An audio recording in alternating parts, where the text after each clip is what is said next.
जय माता दी। Welcome to all of you my study channel study with संतोष।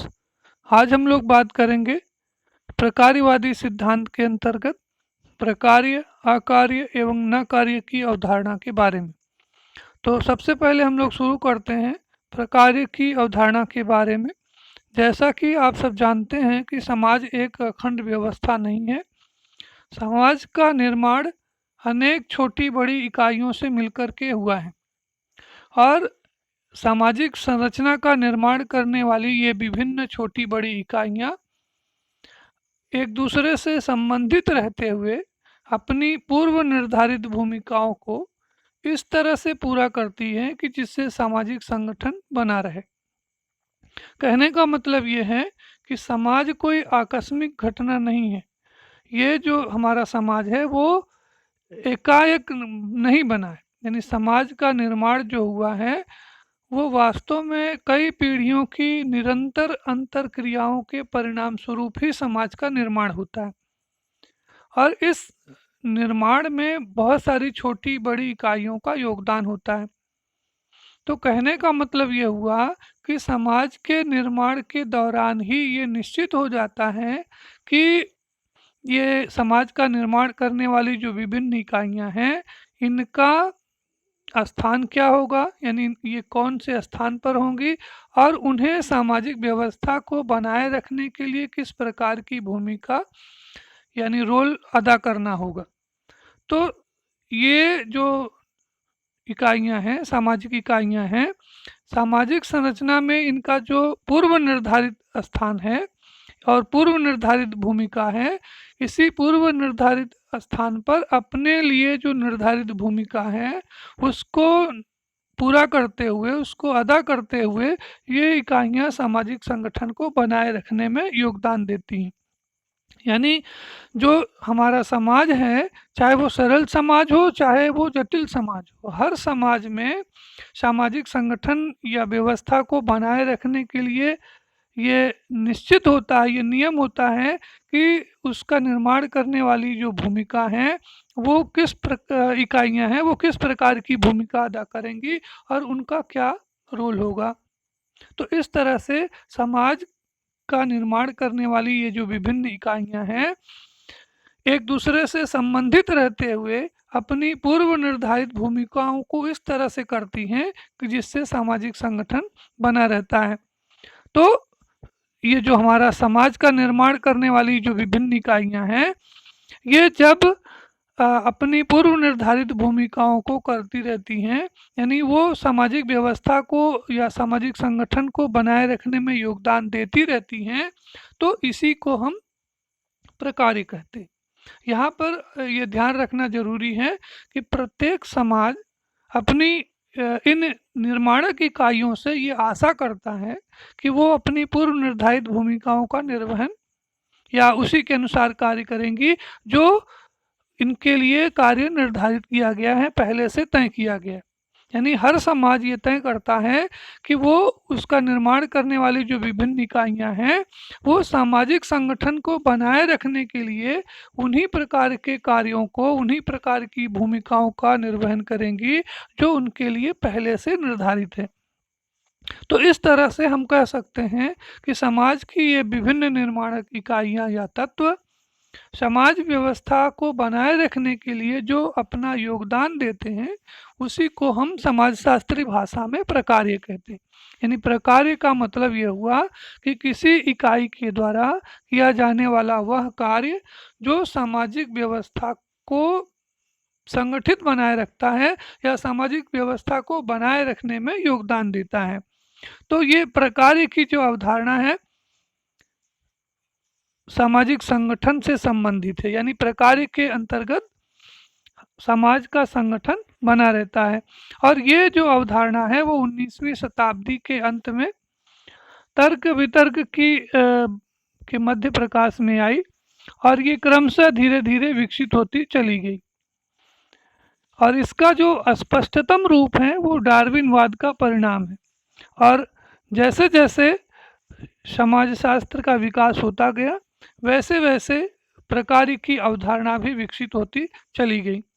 समाजशास्त्री सिद्धांत की अगर हम बात करें तो समाजशास्त्री सिद्धांत में इसे लाने का श्रेय या समाजशास्त्री में सिद्धांत में प्रकार की अवधारणा को विकसित करने का श्रेय सर्वश्री हर्बर्ट स्पेंसर को जाता है। हर्बर्ट स्पेंसर पहले ऐसे समाज वैज्ञानिक थे जिन्होंने समाजशास्त्र में प्रकार्य की अवधारणा का उपयोग किया है और उन्होंने समाज या सामाजिक जीवन में जो परिवर्तन हो रहे हैं उनको प्राणिशास्त्रीय सत्यताओं के आधार पर परिभाषित करने का प्रयास किया था। यहाँ पर आज के टॉपिक में जो हमारा प्रकार्य, अकार्य और नकार्य की अवधारणा है, ये प्रकार्य, अकार्य और नकार्य की अवधारणा को जन्म देने का श्रेय आर के मार्टन को है। तो ये परीक्षा में कभी कभी पूछा जाता है कि प्रकार्य, अकार्य या नकार्य की अवधारणा किसकी है। तो यहाँ पे आप ध्यान रखें कि प्रकार्य, अकार्य और नकार्य की अवधारणा आर के मार्टन की है। तो प्रकार्यवादी जो दृष्टिकोण है, जो प्रकार्यवाद है, तो प्रकार्यवादी विचारधारा ये मान के चलती है कि समाज या सामाजिक जीवन में निरंतर परिवर्तन जो हो रहे हैं, इन परिवर्तनों को हम प्राणिशास्त्रीय यानी बायोलॉजिकल रिलेशंस के आधार पर समझ सकते हैं, क्योंकि समाज और सावयव जो है वो एक समान है। यानी जिस तरह से जो हमारा शरीर संरचना है वो अनेक खंडों से, अनेक इकाइयों से, अनेक अंगों से मिलकर के बना हुआ है, उसी तरह से हमारा समाज भी एक अखंड व्यवस्था नहीं है। इसका भी निर्माण विभिन्न इकाइयों और तत्वों से मिलकर के हुआ है और इसकी जो निरंतरता है, इसका जो अस्तित्व है, इसका जो संगठन है, इसका निर्माण करने वाली इन विभिन्न इकाइयों या तत्वों के योगदान के ऊपर डिपेंड करता है, उसके ऊपर निर्भर करता है।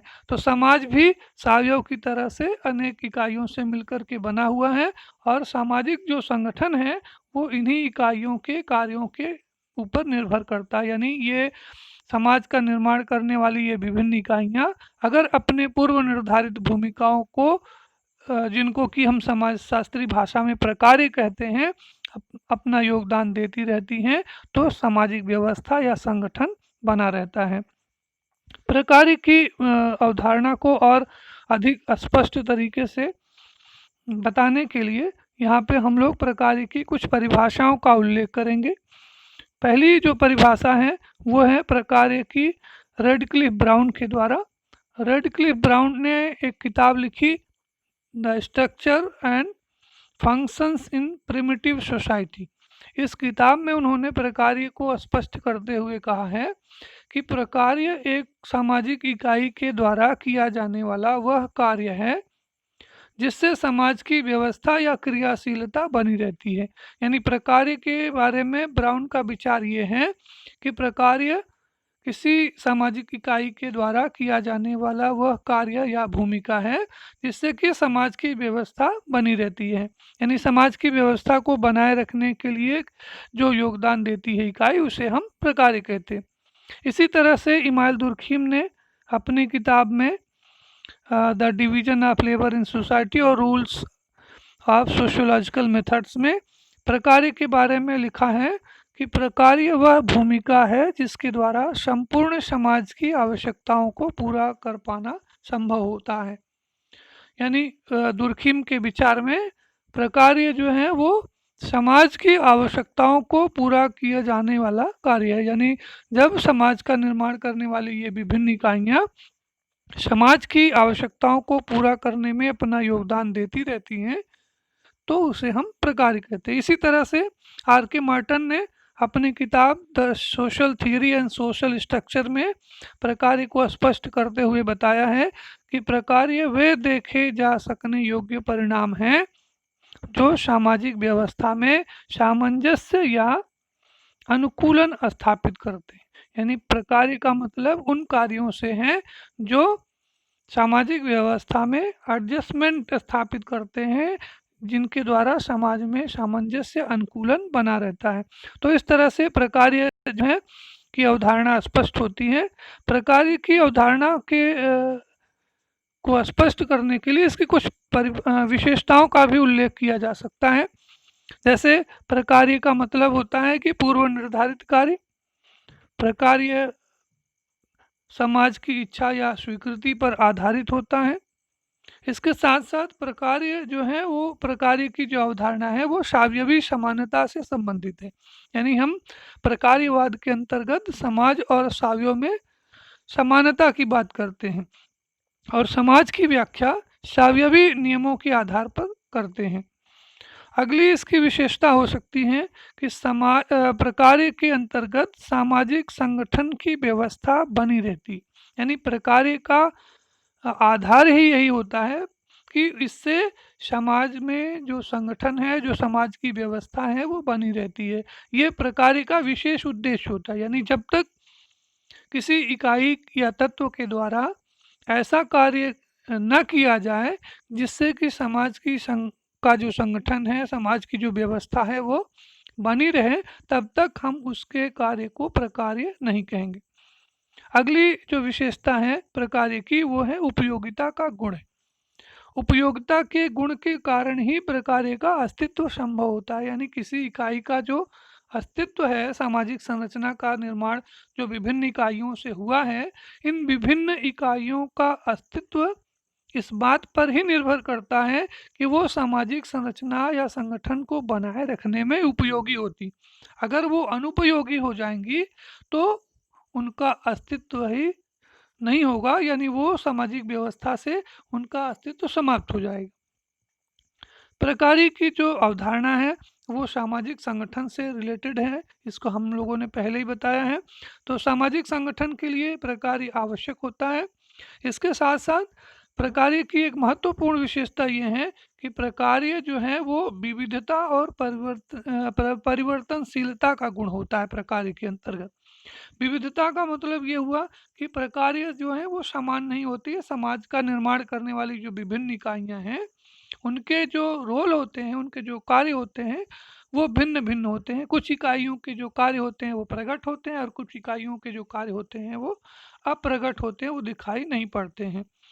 इसी के साथ साथ परिवर्तनशीलता से हमारा आशय ये है कि जो अभी हमने आपको पहले बताया कि समाज जो है वो कोई आकस्मिक घटना नहीं है और ये कई पीढ़ियों की अंतरक्रिया का परिणाम होता है।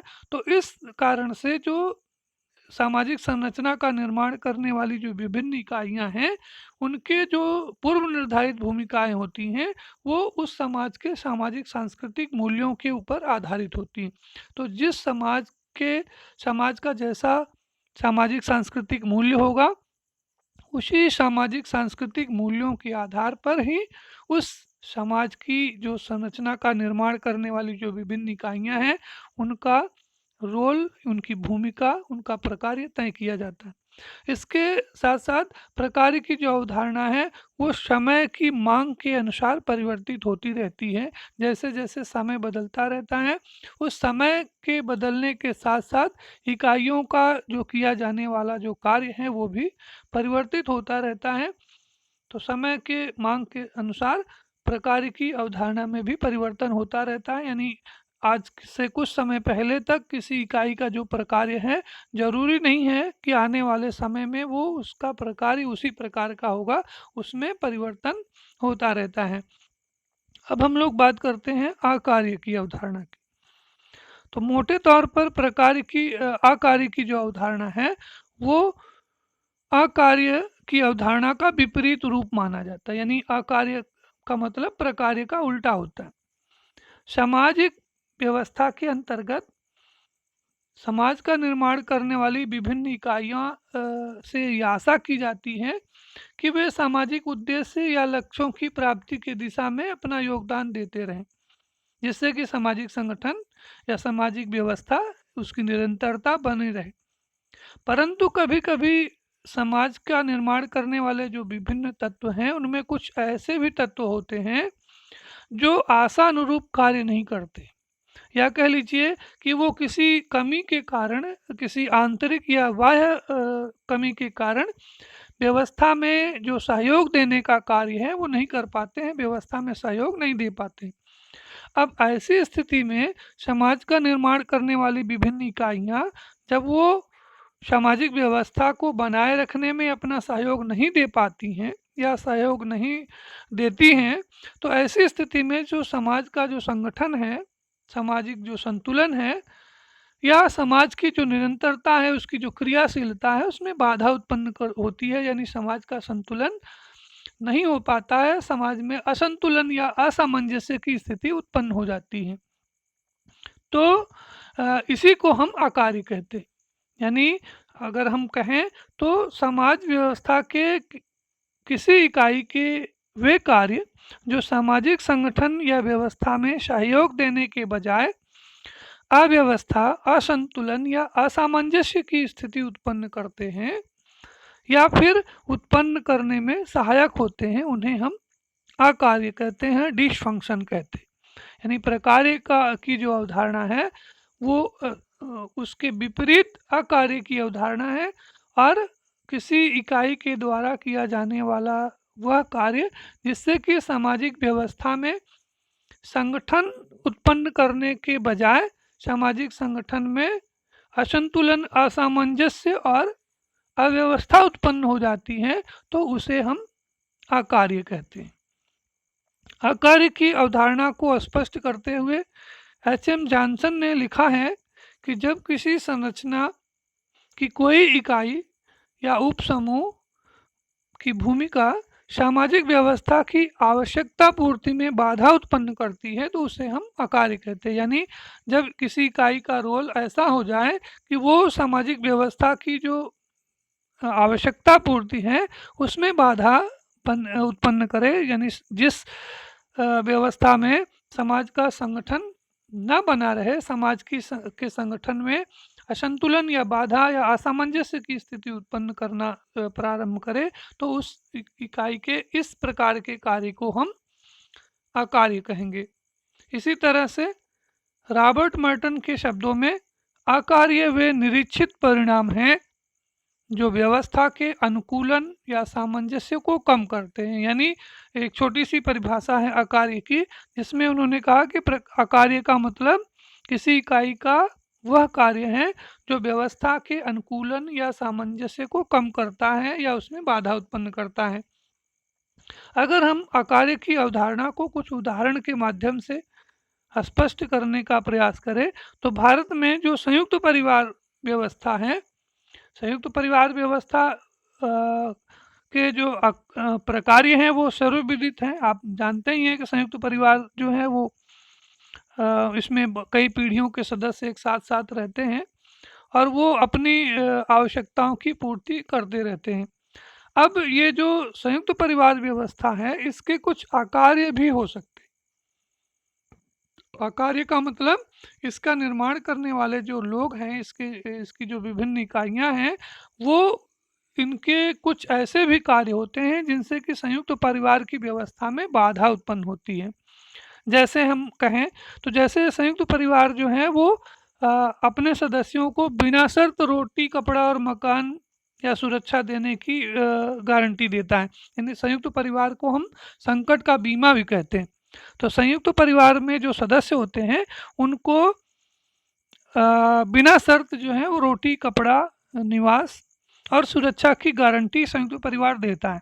अब इस गारंटी से जो परिवार में कुछ अकर्मण्य, आलसी और निकम्मे लोग भी उत्पन्न हो जाते हैं। जब उनको रोटी, कपड़ा और मकान की कोई चिंता नहीं होती है तो वो इसका बेजा फायदा उठाने का प्रयास करते हैं और वो परिवार की चिंता ना करके, परिवार के विकास की चिंता ना करके वो निकम्मे और आलसी बने रहते हैं, अकर्मण्य बने रहते हैं और इसका असर पूरे परिवार के ऊपर पड़ता है। खास करके बच्चों के ऊपर इसका असर पड़ता है, परिवार की आय के ऊपर इसका असर पड़ता है। और दूसरी अगर कमी हम कहें संयुक्त परिवार की, तो संयुक्त परिवार जो है वो चूँकि इसमें कई पीढ़ियों के सदस्य एक साथ रहते हैं तो ये कलह का घर भी होता है। यहाँ पे स्त्रियों की जो स्थिति होती है वो निम्न होती है और जो संयुक्त परिवार है वो परिवर्तन को स्वीकार नहीं करता है, क्योंकि संयुक्त परिवार व्यवस्था जो है वो एक परंपरावादी व्यवस्था है और इस व्यवस्था में लोगों को अपने कर्ता के अनुसार और अपने सामाजिक सांस्कृतिक मूल्यों के अनुसार ही कार्य करने के लिए बाध्य किया जाता है। तो इस तरह से संयुक्त परिवार की व्यवस्था में के संयुक्त परिवार व्यवस्था के जहाँ बहुत सारे योगदान हैं, उसी के साथ साथ इसके कुछ अकार्य भी हैं। जैसे अकर्मण्य, आलसी और निकम्मे लोगों की उत्पत्ति करना, परिवार की आय में कमी होना, कलह का घर होना, स्त्रियों की निम्न स्थिति और परंपरावादी विचारधारा। इसकी इसी तरह से अगर दूसरा उदाहरण हम लोग देना चाहें तो ये भारत में जो नौकरशाही व्यवस्था है, इसका उदाहरण दे सकते हैं। नौकरशाही व्यवस्था में जैसा कि आप जानते हैं, नौकरशाही व्यवस्था में अलग अलग लोगों के लिए अलग अलग कार्यों का निर्धारण किया जाता है और लोग अपनी योग्यता और कुशलता के आधार पर उच्च पद को प्राप्त करते हैं, पहुंच जाते हैं। अब ये जो व्यवस्था है, इस व्यवस्था में कुछ खामियां हैं। वो ये है कि जैसा जैसे कि आयु बढ़ने से कार्यकुशलता में गिरावट होती है, यानी जैसे जैसे आयु बढ़ती है, कर्मचारी की उम्र बढ़ती है, तो कर्मचारी जो है वो उम्र बढ़ने के साथ साथ वो अवकाश नहीं ग्रहण करता है, वो यानी वो रिटायरमेंट नहीं चाहता है। भले उसकी जो कार्यकुशलता है वो कम हो जाती है, लेकिन कार्यकुशलता कम होने के बावजूद भी वो अपने पद पर बना रहना चाहता है। वो रिटायरमेंट नहीं लेना चाहता है। अब ऐसी स्थिति में जिस उद्देश्य के लिए उसकी नियुक्त की गई है, उस उद्देश्य में, उस कार्य में बाधा उत्पन्न होती है। इसके अतिरिक्त जो नौकरशाही व्यवस्था है, इसमें भ्रष्टाचार और चापलूसी की प्रवृत्ति भी ये उत्पन्न करती है। इसमें अक्सर ऐसा देखा गया है कि जो लोग अपने अफसर या उच्च अधिकारी की चापलूसी करते हैं, उनकी जी हजूरी करते हैं, वो प्रमोशन पाते हैं और उच्च पदोन्नति उनकी हो जाती है। और जो लोग ईमानदारी से लगे रहते हैं, वो उनका प्रमोशन या उनको उस व्यवस्था में उस तरह का स्थान नहीं मिल पाता है जिसके वो हकदार होते हैं। इसके अतिरिक्त जो नौकरशाही व्यवस्था है, वो समाज में भ्रष्टाचार को बढ़ावा देती है, भ्रष्टाचार की प्रवृत्ति को उत्पन्न करती है। और एक सबसे बड़ी जो इस व्यवस्था का दोष है वो ये है कि नौकरशाही व्यवस्था के अंतर्गत चूँकि आदमी को नौकरी जो है वो अस्थाई नौकरी प्राप्त हो जाती है, तो अस्थाई नौकरी के पाने के बाद वो अपना जो कार्य है वो सिर्फ औपचारिकता के रूप में उसका निर्वहन करता रहता है, क्योंकि उसको ये पता है कि उसकी नौकरी जो है वो छूटने का डर उसको नहीं है, यानी उसकी नौकरी परमानेंट नौकरी है। वो उसको 60 साल की उम्र तक ये नौकरी करना ही करना है, तो इसलिए वो इस कार्य को केवल खाना पूर्ति या औपचारिकता पूर्वक करता रहता है। तो इस तरह से अकार्य का मतलब ये हुआ कि किसी इकाई के द्वारा किया जाने वाला ऐसा कार्य जिससे कि सामाजिक व्यवस्था में बाधा उत्पन्न करे, समाज में असंतुलन और असामंजस्य की स्थिति उत्पन्न करे। अब हम लोग यहाँ पर प्रकार्य और अकार्य की अवधारणा में अंतर स्पष्ट कर सकते हैं। जैसा कि मैंने आपको बताया कि प्रकार्य जो है वो सामाजिक संगठन को बनाए रखने में सहायक होता है, जबकि अकार्य वे कार्य होते हैं जो सामाजिक संगठन के लिए बाधक होते हैं या घातक होते हैं। इसी तरह से दूसरा अंतर किया जा सकता है कि प्रकार्य के द्वारा सामाजिक आवश्यकता एवं लक्ष्यों की पूर्ति होती है, यानी प्रकार्य जो है वो सामाजिक आवश्यकता के अनुरूप होते हैं। इसके विपरीत जो आकार्य होते हैं, उनका सामाजिक हितों से कोई लेना देना नहीं होता है, यानी इनमें सामाजिक हितों का अभाव पाया जाता है, या ये कह लीजिए कि ये सामाजिक हितों के विरोधी होते हैं। तीसरा जो अंतर है, प्रकार्य उन कार्यों का प्रतिनिधित्व करते हैं जो समाज के द्वारा मान्य होते हैं। आपको हमने पहले बताया कि प्रकार्य का मतलब किसी इकाई के द्वारा जो पूर्व निर्धारित भूमिका है उसका निर्वहन करना होता है। तो ये जो पूर्व निर्धारित जो भूमिकाएं हैं वो समाज के द्वारा मान्य होती हैं, स्वीकार्य होती हैं। और जो अकार्य के के अंतर्गत किसी इकाई का जो कार्य होता है वो समाज विरोधी होता है, और इस कारण से वो अमान्य होता है, समाज उसको मान्यता नहीं देता है। चौथा अंतर है कि प्रकार्य जो से संबंधित जो लोग हैं उनकी प्रशंसा की जाती है। प्रशंसा इस कारण से की जाती है कि उनके जो कार्य हैं वो समाज के हित के होते हैं, वो समाज के द्वारा मान्यता प्राप्त होते हैं, या फिर कह लीजिए कि वो सामाजिक आवश्यकता या लक्ष्यों के अनुरूप होते हैं। इसलिए जो प्रकार्य से संबंधित लोग होते हैं उनकी समाज के द्वारा प्रशंसा की जाती है।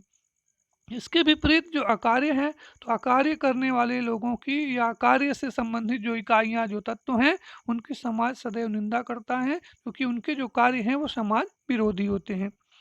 अंतिम जो इसका अंतर है वो ये है कि प्रकार्य की जो प्रकृति होती है वो सहयोगात्मक होती है, जबकि जो अकार्य हैं इनकी प्रकृति नकारात्मक होती है। कहने का मतलब प्रकार्य जो है वो समाज में सहयोग उत्पन्न करते हैं, और जो अकार्य हैं वो समाज में असंतुलन उत्पन्न करते हैं।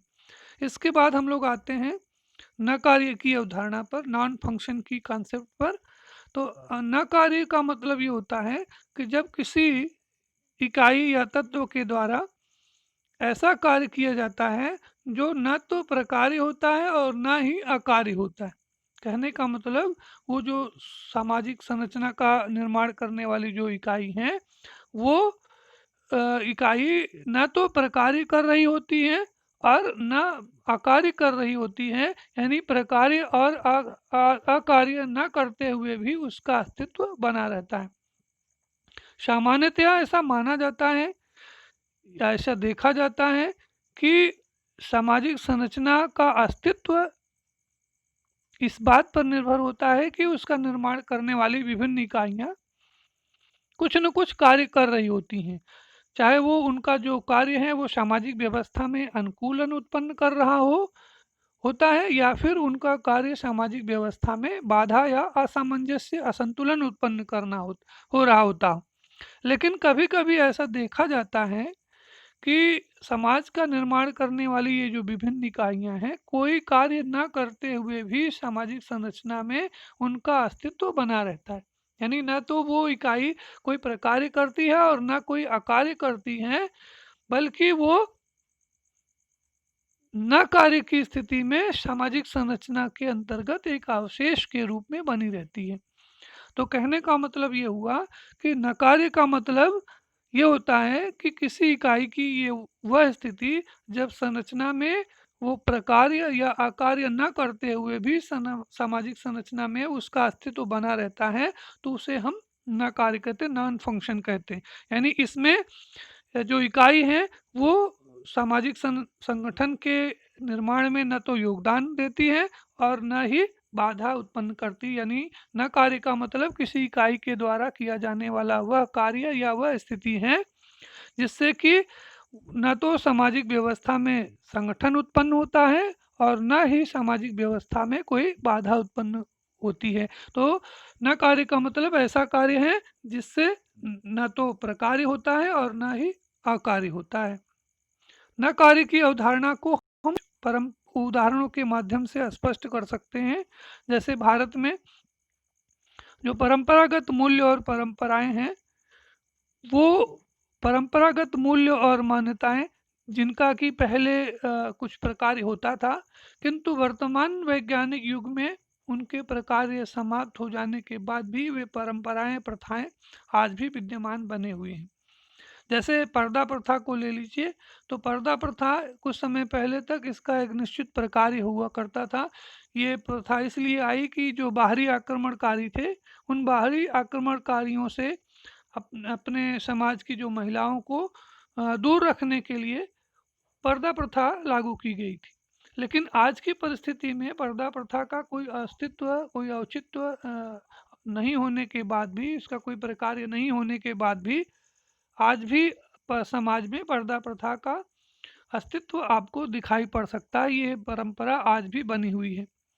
जैसे अगर हम बात करें तो कुछ समय पहले तक परिवार, जब हमारा परिवार संयुक्त परिवार हुआ करता था, तो उस समय परिवार का जो सबसे बुजुर्ग व्यक्ति हुआ करता था, सबसे सीनियर मेंबर जो होता था, उसे परिवार का मुखिया माना जाता था। लेकिन अब परिवार संयुक्त परिवार से बदल करके एकाकी परिवार होने के बाद भी आज भी ऐसा अक्सर देखा जाता है कि परिवार का जो मुखिया होता है वो परिवार का सबसे बड़ा व्यक्ति, सबसे जो बुजुर्ग या सबसे जो सीनियर व्यक्ति होता है वही आज भी परिवार का मुखिया होता है, परिवार का कर्ता होता है।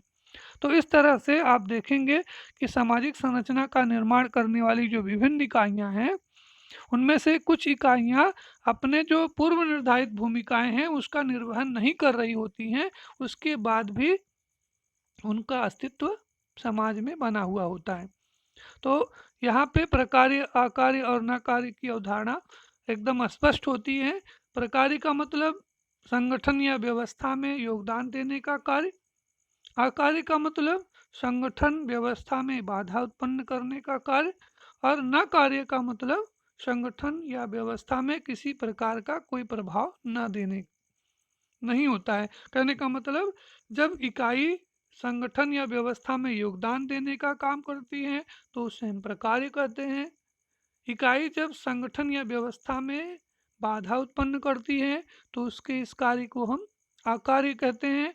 और जब इकाई सामाजिक संगठन या व्यवस्था में किसी प्रकार का कोई कार्य नहीं करती है, ना वो प्रकार्य करती है ना वो अकार्य करती है, तो उसे हम न कार्य कहते हैं। यहाँ पे ये ध्यान रखना है आपको कि प्रकार्य और अकार्य न कार्य की जो अवधारणा है वो आर के मार्टन साहब की है। इन्होंने प्रकार्य की अवधारणा के साथ साथ अकार्य और न कार्य की अवधारणा का भी उल्लेख किया था।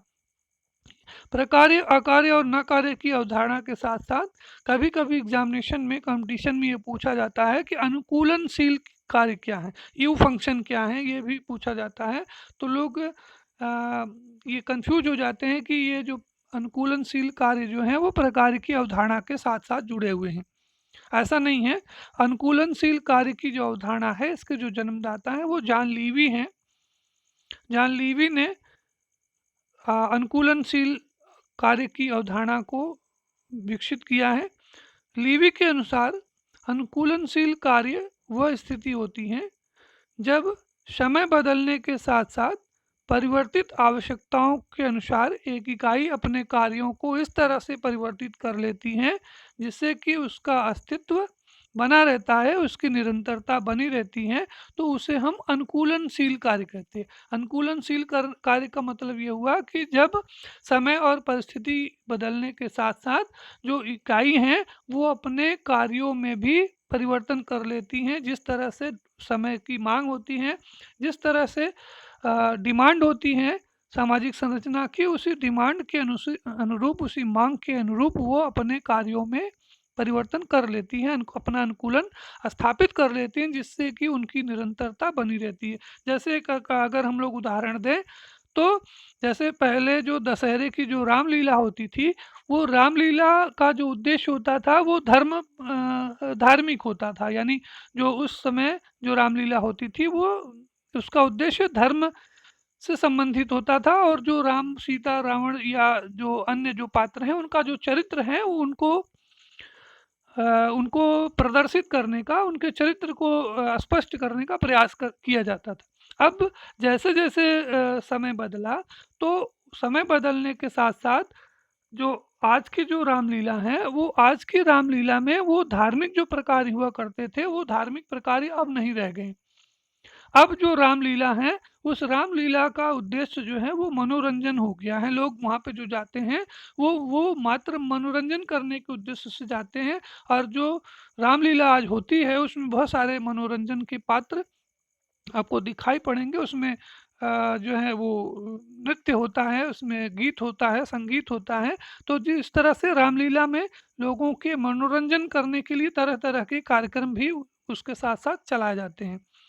इसी तरह से आप देखें तो जो धार्मिक जो संगीत हैं, उस धार्मिक संगीत में जो आज का जो फिल्मी संगीत है जिसका प्रयोग किया जाता है, जैसे रामायण होता है आपके गांव में, रामचरितमानस का पाठ होता है, तो उसमें आप देखे होंगे कि जो गायक लोग हैं वो रामायण या रामचरितमानस की जो पारंपरिक धुन है उस पारंपरिक धुन की जगह पे फिल्मी धुन का प्रयोग करते हैं। तो इस तरह से जो धार्मिक संगीत में जो फिल्मी धुन का जो प्रयोग है वो अनुकूलनशील कार्य का ही द्योतक है, उसका परिचायक है।